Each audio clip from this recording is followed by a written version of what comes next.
کے باوجود بھی میرا کاروبار تو چل رہا ہے، میں سودی کاروبار کر رہا ہوں، لوگ تو میری عزت کر رہے ہیں، مسجد کی کمیٹی کا میں صدر بھی ہوں، میں معززین شہر میں شامل بھی ہوں، لوگ مجھے جلسوں میں مہمان خصوصی بھی بلاتے ہیں، میں ایم پی اے بھی منتخب ہو گیا ہوں، مجھے وزارت کا قلمدان بھی سونپ دیا گیا ہے۔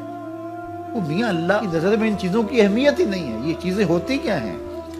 وہ یہ نہیں چھینتا، وہ ہدایت چھینتا، وہ روٹی نہیں چھینتا، وہ تو نمرود کو بھی روٹی دیتا تھا۔ اس نے کبھی سورج کو منع نہیں کیا کہ اس کے گھر میں روشنی نہ کر، یہ حامان کا گھر ہے، یہ قارون کا گھر ہے، یہ میرے دشمنوں کا گھر ہے، اس کے گھر میں روشنی نہیں ہونی چاہیے۔ چاند کو کہتا ہے اپنی کرنیں بکھیر، سورج کو کہتا ہے اپنی روشنی بکھیر۔ جس طرح باجزید کے گھر میں روشنی ہوتی ہے، اس مکار کے گھر میں بھی ایسی روشنی ہوتی ہے، فرق نہیں پڑتا۔ تو وہ کرم نوازیاں تو نہیں رکتی، لیکن اللہ جب کسی سے ناراض ہوتا ہے تو اس سے ہدایت کی توفیق سلب کر لیتا ہے، تو اعلان جنگ ہوتا ہے۔ تو پھر وہ ٹکرے بھی مار رہا ہو تو اس کی رسم کی نماز ہوتی ہے، اس کا ماتھا جھک رہا ہوتا ہے، دل نہیں جھک رہا ہوتا، کیونکہ ہدایت سلب کر لی گئی۔ جب اندر سے روح ہی نکال لی جائے تو باقی بچتا کیا ہے؟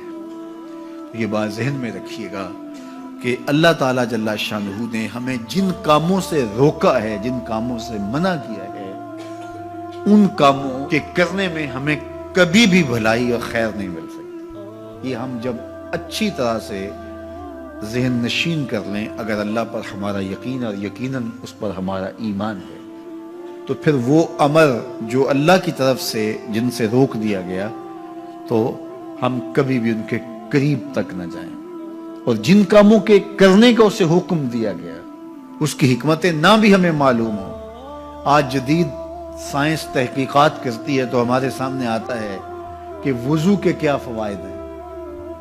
آج ہمیں لوگ بتاتے ہیں کہ جناب آپ امامہ باندھیں گے تو سن سٹروک سے بچ جائیں گے۔ آج دنیا تحقیق اور جستجو کر کے نماز اور دوران خون اور جو ہے وہ نماز کی برکتیں اور کتنی بیماریوں سے نماز کے ذریعے سے بچنے کی کہانیاں سناتے ہیں۔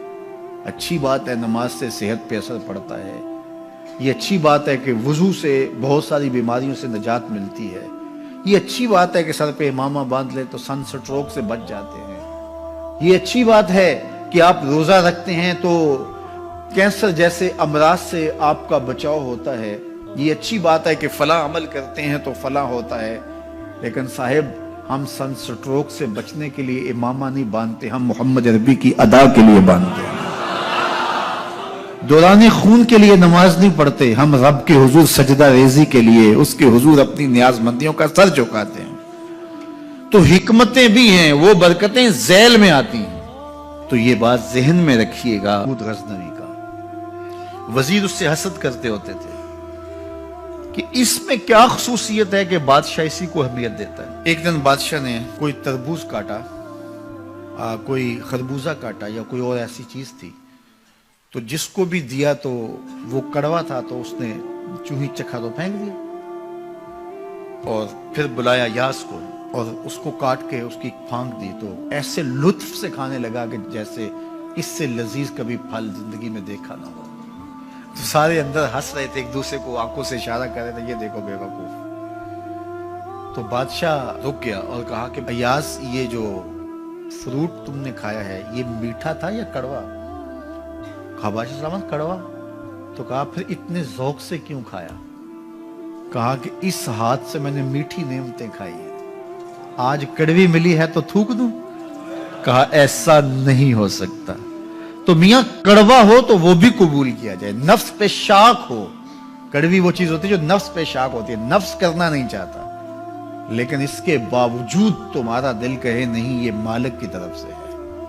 سخت سردی ہے، گرمی کی شدت ہے، پانی ٹھنڈا ہے اور موسم سرد ہے، پانی گرم ہے اور موسم بھی گرم ہے، رات کا پچھلا پہر ہے، تھکے ہوئے ہیں، لیکن آپ اس کے باوجود بھی اپنے رب کے حکم کو بجا لاتے ہیں۔ نفس پہ شاک ہے لیکن سینے میں ٹھنڈ ہی نہیں پڑتی جب اس کے حضور سجدہ ریزی نہیں کر لیتے۔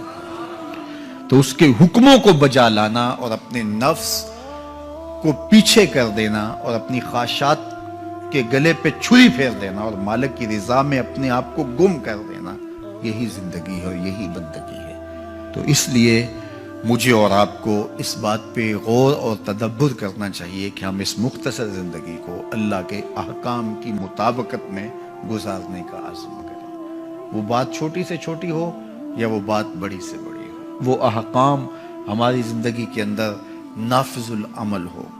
میں پھر وہ بات کہوں گا جو بار بار کہتا ہوں کہ میرے بزرگ ہم سے کہا کرتے تھے، یہ نہ ہو کہ لوگ تمہیں پوچھیں تم کون ہوتے ہو اور تمہیں بتانا پڑے کہ ہم مسلمان ہوتے ہیں۔ فرمایا کرتے تھے صاحب نہ کسی کو پوچھنا پڑے نہ تمہیں بتانا پڑے، تمہاری وضاحت، تمہارا طرز زندگی، تمہارا انداز معاشرت ایسا خوبصورت ہو، تم دور سے آ رہے ہو لوگ پہچان کے کہیں وہ دیکھو محمد عربی کا غلام آ رہا، تم شکل سے پہچانے جاؤ، تم کردار سے پہچانے جاؤ، تم وعدے سے پہچانے جاؤ۔ کتاب کا نام ہے بشر القیب فی لقاء الحبیب۔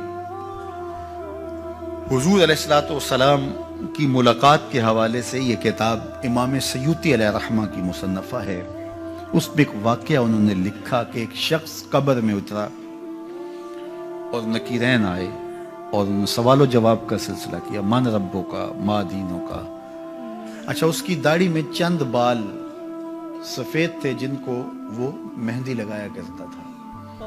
تو جب منکر نے کہا کہ من ربوں کا، تو نکیر نے اس کا ہاتھ پکڑ کے پیچھے کھینچتے ہوئے کہا اس سے سوال پوچھ رہا ہے، تو دیکھ نہیں رہا اس کی داڑھی میں اسلام کا نور چمک رہا ہے، اس کی داڑھی میں اسلام کا اجالا تمہیں دکھائی نہیں دے رہا، تو تمہاری وضع قطعی ایسی ہو کہ فرشتے بھی دیکھیں کہ یہ حضور کا غلام آ رہا ہے۔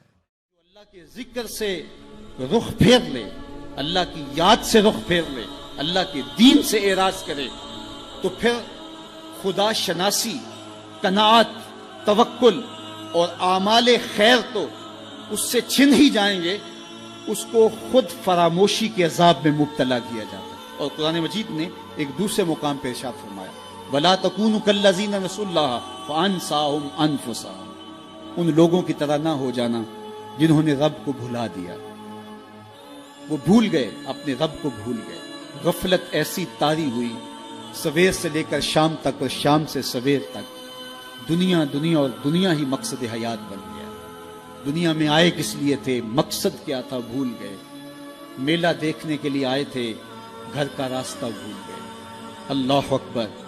تو فرمایا تم ان لوگوں کی طرح نہ ہو جانا۔ پھر اللہ نے انہیں سزا کیا دی، رزق کے دروازے بند کر دیے؟ نہیں۔ ان کی سانسیں چھین لی؟ نہیں۔ سورج کو حکم دے دیا اس کے آنگن میں روشنی نہ بھیجنا؟ نہیں۔ چاند کو چاندنی بکھیرنے سے روک دیا؟ نہیں۔ آب و ہوا روک دی گئی؟ نہیں۔ انہیں کیا سزا ملی جنہوں نے رب کو بھلا دیا؟ فرمایا فَأَنسَاهُمْ أَنفُسَهُمْ، اللہ نے انہیں ان کی ذاتوں سے انہیں بے خبر کر دیا۔ جو خدا فراموش ہوئے وہ خود فراموش ہو گئے، انہیں اپنے آپ سے ہی آگاہی نہ رہی۔ اور مجھے بتاؤ، جسے یہ بھی نہ پتا ہو کہ میں کون ہوں، اپنی شناخت جو بھول جائے، اس کے پلے ہوتا کیا ہے؟ اقبال نے کہا تھا نا، اپنے من میں ڈوب کر پاجا سراغ زندگی، تو میرا نہیں بنتا تو نہ بن، اپنا تو بن۔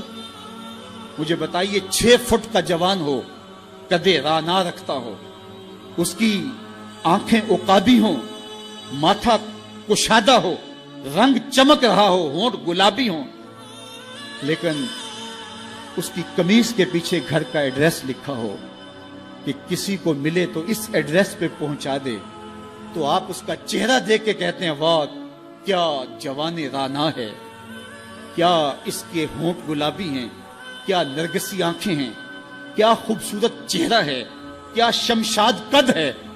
لیکن اچانک نظر پڑی تو اس کے گھر کا ایڈریس اس کی قمیص کے پیچھے لکھا تھا۔ آپ نے کہا میں نے دور سے دیکھا، اس کا تو توازن عقلی ہی ٹھیک نہیں، یہ تو بیچارہ جو ہے وہ پاگل ہے۔ تو قد کاٹ ہونے کے باوجود گھر کا ایڈریس پیچھے لکھ دیا گیا، تو اب ہر کوئی سمجھتا ہے کہ یہ بیچارہ فہم و ادراک کے نور سے خالی ہے۔ قدے رانا پہ ترس آنے لگ جاتا ہے، اور وہ آنکھیں جن میں ڈوب جانے کو، جھیل جیسی آنکھوں میں غوطہ لگانے کو جی چاہتا تھا، تو اب ترس آنے لگ جاتا ہے کہ یہ بیچارہ تو خود فراموش ہے۔ اللہ فرماتا ہے جس نے رب کو بھلا دیا، تم یہ نہ دیکھو اس کے بنگلے کتنے ہیں، یہ نہ دیکھو اس کے پاس کوٹھیاں کتنی ہیں، یہ نہ دیکھو اس کی چمکتی ہوئی کتنی لمبی گاڑی ہے, یہ نہ دیکھو کہ عالی نسب ٹاؤن کے اندر اس کا گھر ہے, یہ نہ دیکھو اس کا بینک بیلنس کتنا ہے, ہاں یہ بھی نہ دیکھو اس کے پاس وزارت کا قلم دان ہے, یہ بھی نہ دیکھو کہ یہ وزارت عظمیٰ کی کرسی پہ بیٹھا ہوا ہے, یہ بھی نہ دیکھو کہ اقتدار کی مستق پہ جھولتا ہے, یہ بھی نہ دیکھا ہو کہ یہ ڈائس پہ کھڑے ہو کے نعرے لگاتا ہے, لوگ آگے سے جواب دے کے واہ واہ کے ڈونگرے برساتے ہیں. کہا اس کی قمیض کے پیچھے لکھا ہوا ایڈریس پڑھ لو, فَأَنْسَاهُمْ أَنفُسَهُمْ, یہ وہ شخص ہے کہ جو اپنا پتہ بھول چکا ہے, جسے پتہ ہی نہیں کہ میں کون ہوں, اس دنیا پہ آیا کیوں, جو آ کے بھول گیا ہے اسے گھر کا رستہ ہی نہیں مل رہا, اور یہ بھاگا پھر رہا دنیا کے اندر. کیا بتائیں احباب, کیا کار نمایاں کر گئے, بی اے کیا, نوکر ہوئے, پینشن ملی اور مر گئے, زندگی کا مقصد ہی نہیں ملا. کہا جو اس دنیا میں اندھا رہا کل قیامت کے دن بھی نابینا اٹھایا جائے گا. اس سے ان آنکھوں کی بے نوری مراد نہیں ہے, اس سے دل کی بے نوری مراد ہے. اسی لیے اقبال نے کہا تھا دل بینا بھی کر طلب خدا سے, کہ آنکھ کا نور دل کا نور نہیں ہے. آنکھ کا نور اور ہے, دل کا نور اور ہے. تو ہم دنیا کی مادی چمک کو دیکھتے ہیں, میرا مالک کہتا تمہارا دل ستھرا ہونا چاہیے.